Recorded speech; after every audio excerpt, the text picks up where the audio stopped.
आपका तो बीजेपी के साथ एक लंबा इतिहास रहा है। आप बीजेपी के साथ इतने साल रहे, वाजपेयी जी की कैबिनेट में मंत्री रहे और जिसे कहा जा सकता है कि आडवाणी जी के आप बहुत ख़ास थे।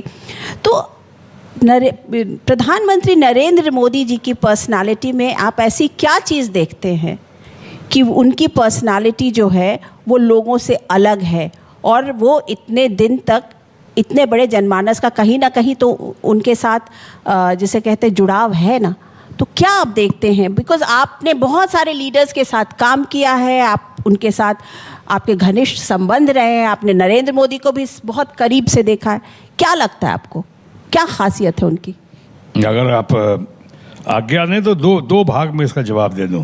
पहला भाग तो ये है कि आपने कहा कि मैं देश के बड़े बड़े यानी फादर फिगर अटल बिहारी वाजपेयी जी और बहुत ज़बरदस्त प्राइम मिनिस्टर है, शायद हिंदुस्तान के चंद सबसे बेहतरीन प्रधानमंत्री में से एक होंगे, उनके साथ काम किया। हमारे फ्रेंड फिलोसफर गाइड और गुरु आडवाणी जी के साथ इतने साल रहा, भारतीय जनता पार्टी में इतने सालों रहा मैं। उसके बाद अगर आ गया तो अगर जब आज मेरे ऊपर कोई एलिगेशन नहीं है, कोई करप्शन का दाग नहीं है या कोई ऐसी गड़बड़ी नहीं की आज तक मैंने, तो आप खुद सोचिए अगर आ गया तो शायद कोई वजह तो होगी। वजह ये थी कि उनके ज़माने में, अटल जी के ज़माने में, आडवाणी जी के ज़माने में और बाद में भी बहुत सालों तक मैं लोकशाही देख रहा था और अभी मुझे लगा कि अब लोकशाही बदल चुकी है, अब तानाशाही चल रही है। और तानाशाही में मुझ जैसा खुददार आदमी और मुझ जैसा जो पब्लिक लाइफ में आया है, निस्वार्थ भाव से आया है, अपने माल बनाने के लिए नहीं आया हूँ बल्कि सत्ता में आया हूँ सेवा का माध्यम मान के, मेवा का माध्यम मान कर नहीं, तो मुझसे बर्दाश्त नहीं हुआ, मुझसे नहीं रहा गया, इसलिए बाहर निकला है। अब आपने बात की हमारे दोस्त माननीय प्रधानमंत्री नरेंद्र मोदी जी की, उनमें सबसे ज़्यादा अच्छी बात मुझे क्या लगती, मैं आज भी कहूँगा, हो सकता है कुछ लोगों को पसंद ना आए, लेकिन मैं तो जो कहूँगा सच कहूँगा और सच के सिवा कुछ नहीं कहूँगा। और सच ये है कि जो एनर्जी लेवल प्रधानमंत्री नरेंद्र मोदी में है वो शायद देश के अभी किसी दूसरे प्रधानमंत्री या किसी दूसरे नेता में नहीं है। जो एनर्जी लेवल है हमारे नरेंद्र मोदी की, और मैं उसकी बड़ी कदर करता हूँ।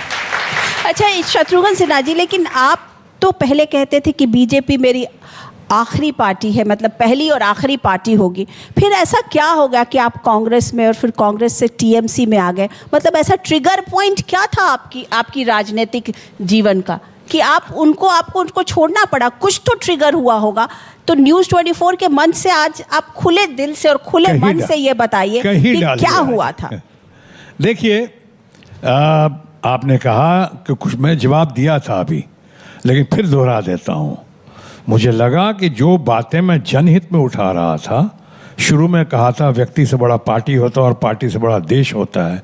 मैंने देश हित में बहुत सारी बातें उठाई, जैसे कि नोटबंदी के खिलाफ भी आवाज़ उठाई थी, किसानों के प्रति भी आवाज़ उठाई थी। आपको तो पता है, आप लोग के यहाँ बात की थी कई बार। तो ये सब जब बात करता था तो ये बात कुछ लगा कि दम्भ और अहंकार में बातें नहीं सुनी जा रही हैं, दरकिनार की जा रही हैं। तो अंतोगत्वा मुझे लगा कि नहीं, इस पार्टी में नहीं अब। लेकिन मुझे नेशनल पार्टी में रहना था, मुझे नेशनल पार्टी में रहना था। और मैंने एक अनाउंस कर दिया था, पटना से जब चुनाव लड़ने की घड़ी आई थी तो हमने कहा था कि सिचुएशन कुछ भी हो, लोकेशन वही होगा, पटना साहिब, पटना साहिब, पटना साहिब।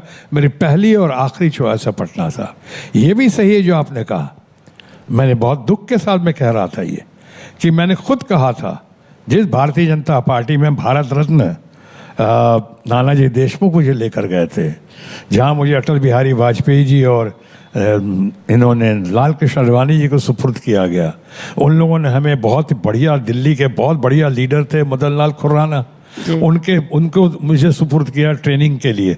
उसके बाद बिहार में एक बहुत ही ज़बरदस्त नेता थे भारतीय जनता पार्टी के, स्वर्गीय श्री कैलाशपति मिश्रा, वहाँ पे मुझे भेजा गया ट्रेनिंग के लिए। तो मैं इन लोगों का बहुत आभारी हूँ। इसलिए मैं कहता था कि मेरा लालन पालन जिस पार्टी में हुआ है वहाँ ये मेरी पहली और आखिरी पार्टी। सिर्फ ये नहीं कहा था आखिरी पार्टी, मैंने कहा था ये मेरी पहली और आखिरी पार्टी है। मैं कभी नहीं जाना चाहता था कहीं, लेकिन जब सर से पानी ऊपर उठ गया, जब लगा कि तानाशाही चल रहा है, दम्भ चल रहा है, अहंकार चल रहा है, वन साइडेड सब कुछ हो रहा है, उनको भी सोचना चाहिए कि ऐसे हम क्यों बड़े बड़े दरकिनार कर दिए गए, बड़े बड़े चले गए। अडवाणी जी को दरकिनार किया गया, आपने मुरली मनोहर जोशी को देखा दरकिनार करते हुए, अरुण शौरी जैसा विद्वान था उसको किनारे किया गया, यशवंत सिन्हा जैसे स्टेट्समैन को उनको अलग थलग कर दिया गया। ऐसे बहुत सारे लोग मतलब हैं। आप दुखी हो गए? मैंने बहुत दुख के साथ, क्योंकि पार्टी मेरी पहली और आखिरी पार्टी थी। लोकशाही से जब तानाशाही में बदली तो मैंने कहा कि लेकिन पटना आपने बातचीत करने की कोशिश नहीं की, बहुत एक कोशिश। बार खुल के बात तो करते।